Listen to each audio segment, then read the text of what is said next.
How you guys doing, ladies and gentlemen, boys and girls? It's Brandon Cruz Daily Fantasy Podcast, where I go and look at alone plays and strategies specifically designed for GPPs. This is a show for people who are already informed on daily fantasy sports and how these contests operate. If you have a question related to NASCAR, doesn't stupid question, feel free to send them away on Twitter, BrandonCruzDFS. Most importantly, take everything here with a grain of salt and use your best judgment to make it entries. Initially, if you have a gambling addiction, this is not my problem.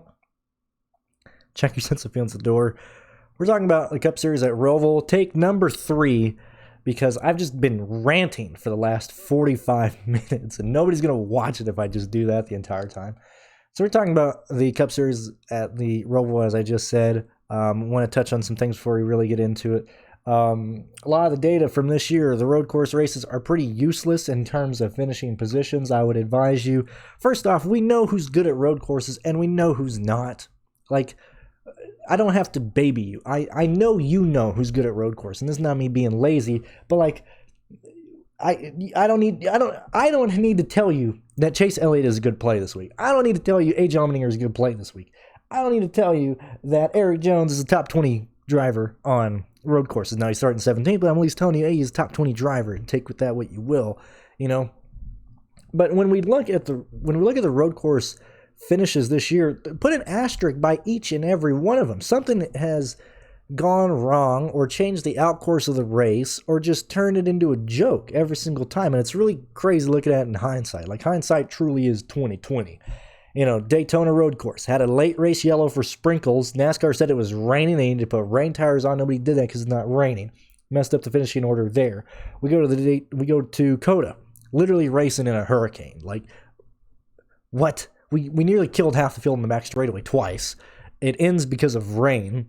And hello, I know I've been complaining about rain-shortened races for years, okay? It's a victory, yeah. I would happily give my left leg for a NASCAR Winston Cup Series victory, rain-shortened, whatever the case is. But it's a bit of a hollow feeling. It's a real win, but it's not a real win. You know what I'm saying? If you listen to Cruise Control, you kind of know where I'm coming from.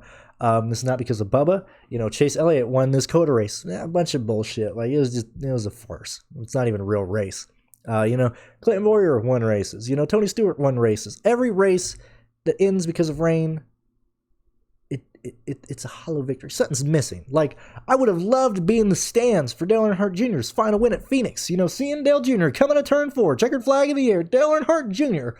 wins at Phoenix. Instead, I got to experience Dale Jr.'s last win walking back to my vehicle in the rain and the intercom saying, "The race is official.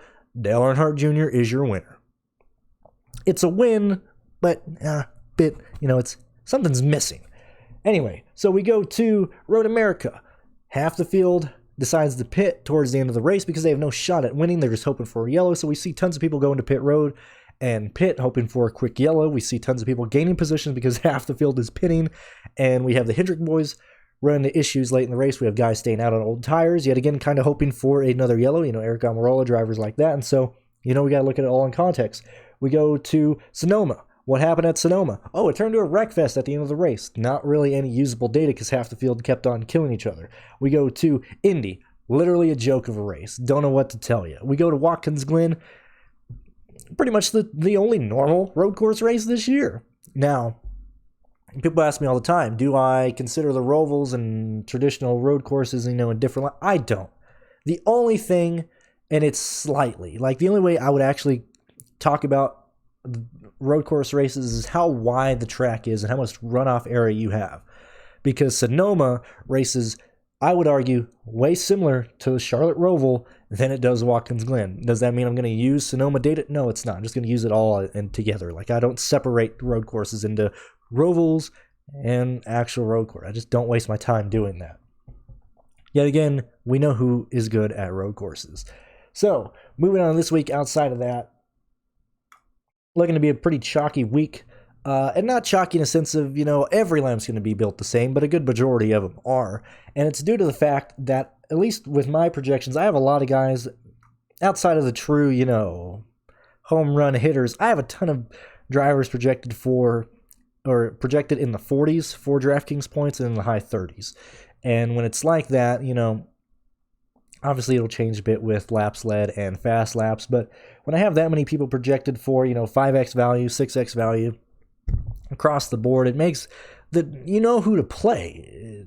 I'm not saying like, oh, you're going to land on the optimal lineup everywhere, but it's a bit of a chalky build, and that's kind of how it's been this whole year on road courses, because we kind of just have, place differential baked in at certain price points, and a lot of guys are underpriced this week in my opinion, so we'll just keep that in mind. Secondly, before I start talking about my picks, two things is I got to get rid of this for next year. I thought it'd be good, but look, I like just talking and people like looking at crap, but I haven't enjoyed this at all.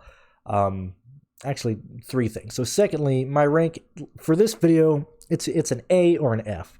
A is I like the guy, not going to go into much detail. F is I'm not playing the guy. It's just easier. I get too many questions related. Well, you gave this guy a C, you gave this guy a B. What does this mean? I'm not wasting my time with that. Lastly is I'm not necessarily sure what I'm going to do next year in terms of all of this. Most likely coming back, I probably will. Don't know if I'm going to change things up in a sense of how I do the videos. I do want to say that I don't take sponsors. I like being able to say whatever wild and crazy, crazy things I want to say. And, if I start getting my sponsors, or if I start doing sponsors, then I kind of have to tame myself down, because nobody wants to sponsor a guy, saying, crazy out there things.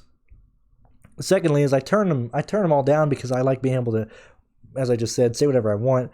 And I don't really like pushing products that either I don't believe in, or I don't really care. Like I'm fine, missing out on the couple, probably grand that I would have made this year by taking advertisements. I've turned down around 10 just this year alone.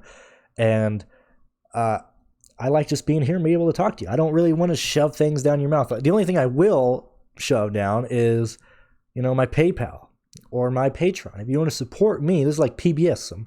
I'm funded by you guys, not the corporations. And so if I've ever helped you, if you won this previous race, or this previous weekend at Talladega, if you want to support me in any way, consider sending some money through PayPal. Consider sending some money through Patreon. Because this isn't really a pity party, but I've turned down quite a lot of money just so I don't have to be like, oh, for new users, use this code and get, 25% match on your first deposit. Like, okay, I don't get this about, which I do, like in, gambling and things of that nature. The main thing is just to get as much money as you can. And so anytime somebody turns 18 or 21 in your state, you're like, come on, give me my money. Come on, we'll give you an instant match deposit, blah, blah, blah. Whereas I like businesses and corporations that reward, people who have been supporting your product for years. And so here's an example for iRacing, because iRacing's easy to shit on. For a long time, they gave, discounts to active users, people who have been on the site for years. It shifted years ago to where they don't give a shit about people who have been on your service for years. All they want is the new people. So if you're a new person, first deposit match up to 100%, whatever the case may be. Okay, let's support the people who have been using your websites, been using your products for years. Show them some love here and there. That's why I don't necessarily like all the codes to be like, say I want to support a content creator, but his thing is for new users. Okay, well, I already use that. I can't support you. That's kind of where I am. And these are the rants that took me 3 times to get here, because I just kept on ranting forever. But anyway, long story short, I feel like if you like me, support me through PayPal or Patreon, so I can I could tell myself that turning down, advertisements this year was a good idea, and in the future it's still a good idea. Anyway, so let's talk about these drivers up here. Don't overthink it too much this week. Like we already know where these guys are. Hamlin, he's in the pool for me. Keselowski's going to be a no. Logano's going to be in the pool for me. Same thing with Bell. Martin Truex Jr. is going to be a no for me. Harvick's going to be a no. Elliott's going to be a yes. Kyle Busch is going to be a yes, and Larson's going to be a yes. So let's kind of talk about these guys in detail. Hamlin only works if he stays up and lead laps. Logano, same thing there. Only works if he stays up there and lead laps. Same thing with Christopher Bell. Only works if he stays up there and lead laps. Due to those probabilities, I would assume only one of these guys really has a chance of working out. There's a chance that I don't think any of these 3 guys are optimal or the best plays on the slate, because we have people like Elliott, Busch, Larson, who has been surprisingly dominant road course racer this year, and A. Allmendinger in the back. And so when you're paying up here for guys that, like right now I have Hamlin getting like 39 points. I haven't given him any laps led or anything right now, but we're knocking him down to like a 5th, 6th, 7th place finish. Not going to work out unless he leads laps. Larson, I like him. And sorry, man, I got my, my snot's just building up in the back. My sinuses are acting. That's what I was trying to say. Byron, going to be a no for me. Alex Bowman, going to be a no for me. Kurt Busch should hit value pretty easily. I got Kurt Busch finished around 8th or 7th with 44 points. That's 5 value. I think he's a bit overpriced, and I think he might gain some more ownership than what he should, but he's in the pool for me because, that 44 points from Kurt Busch might end up being just enough to get him in there. Austin Dillon should hit value as well. Bubba Wallace going to be a no for me. As we go to Chris Buescher, gonna be in the pool for me, but I'm giving him a ceiling like 10th. I'm giving him 10th. It's around 39 points, 5.6 value.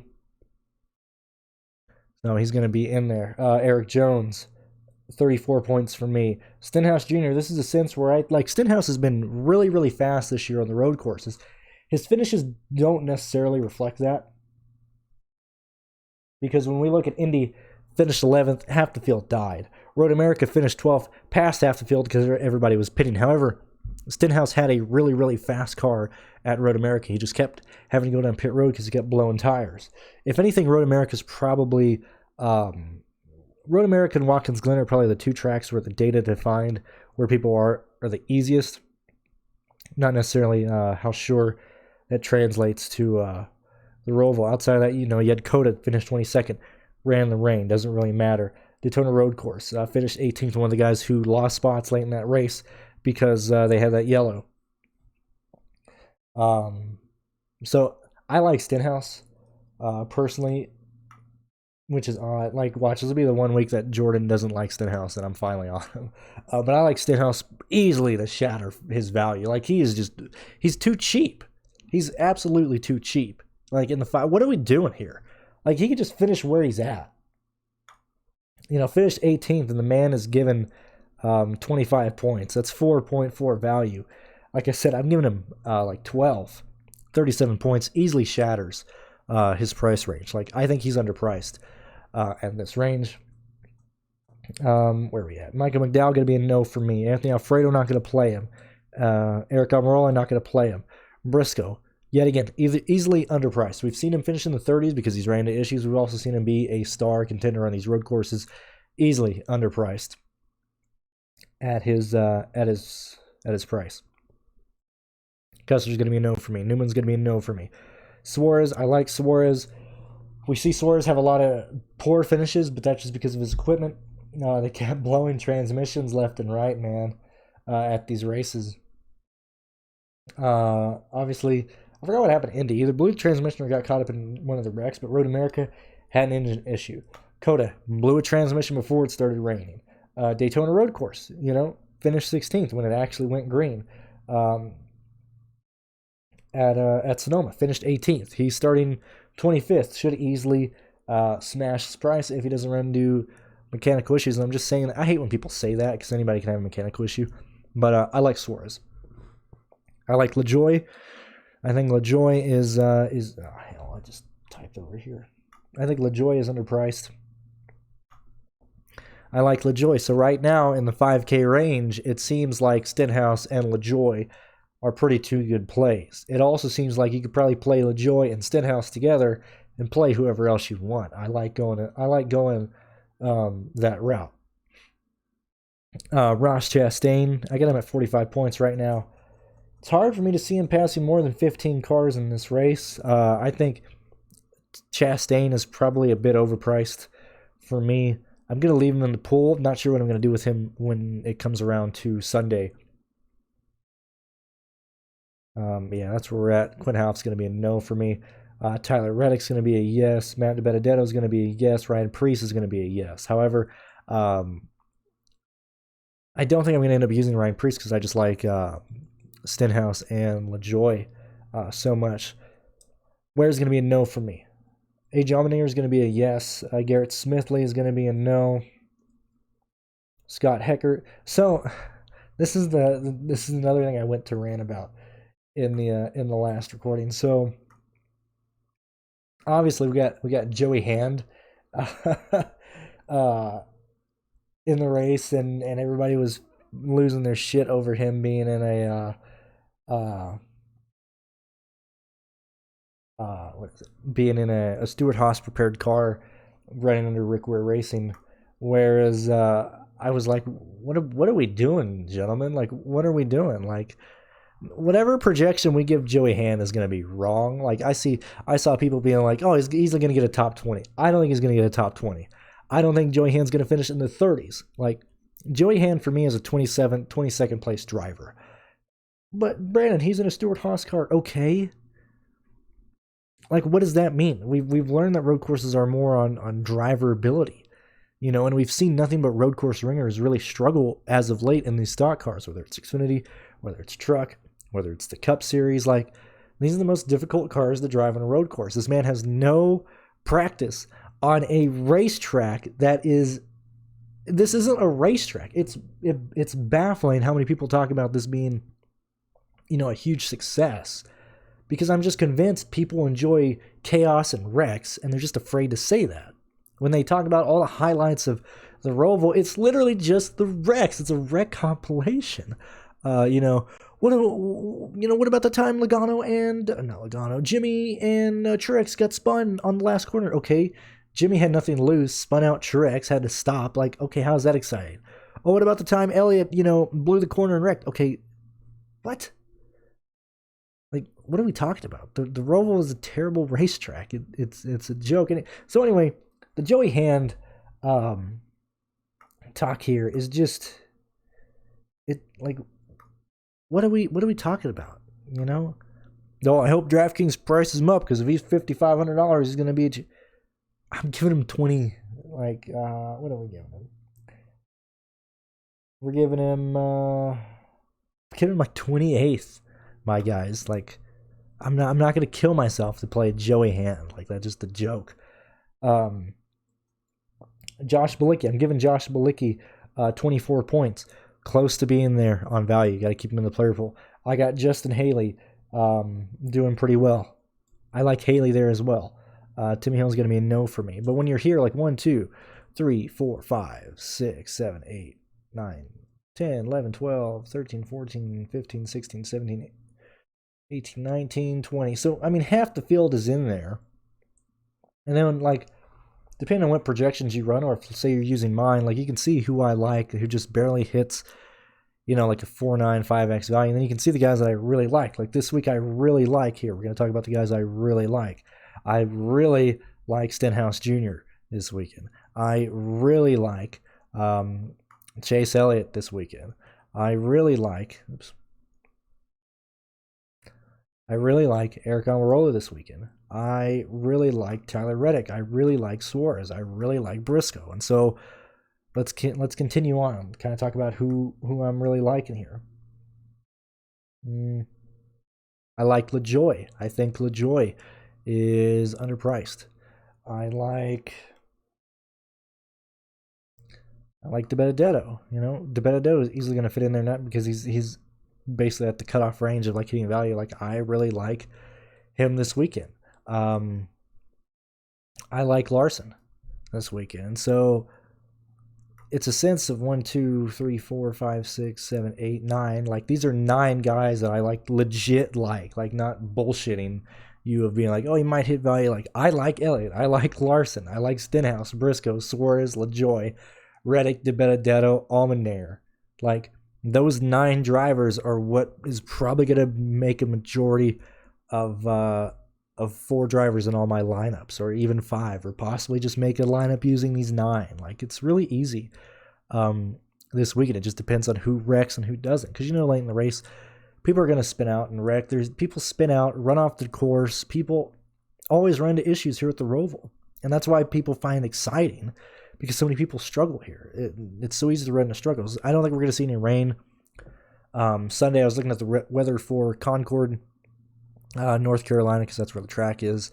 And we're probably going to get showers up until the end of Saturday, so maybe in the Xfinity Series race. But Cup Series race should just be pretty green.